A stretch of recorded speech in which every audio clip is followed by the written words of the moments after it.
So let's actually start with in person though, because that's the one that I think most people are familiar with and comfortable with.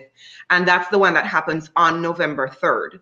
But I don't know if you noticed, but we're in the middle of a pandemic and everybody doesn't want to go outside necessarily. So based on the concerns about COVID and safety and so forth, how are your offices and your, poll workers and so forth, how are you getting prepared for that November 3rd date? And how should the people who do decide that they want to go out in person, how should they prepare as well?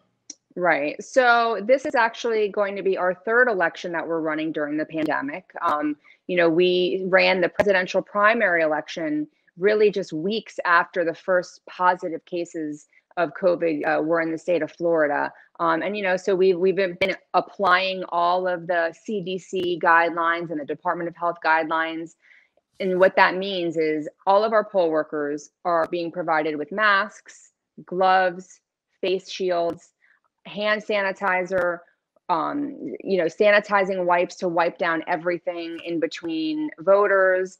And, of course, maintaining social distance to the degree that we are going to be able to in a presidential election.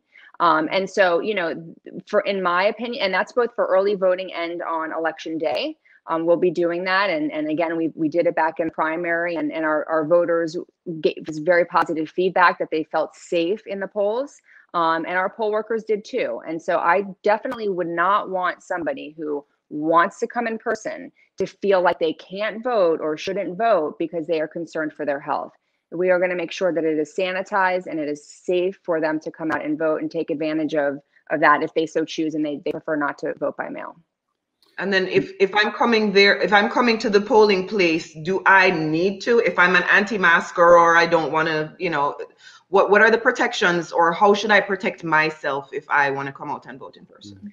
So on the voters' end, yes. In Miami-Dade County, it is required that you wear a mask to enter the polling room. Thankfully, going through the primary election, we didn't have anybody that gave us a problem. If somebody does come without a mask, we have a small inventory on hand to provide them one. And we are offering hand sanitizer on the way into the poll and also on the way out so that they feel safe while they're in there.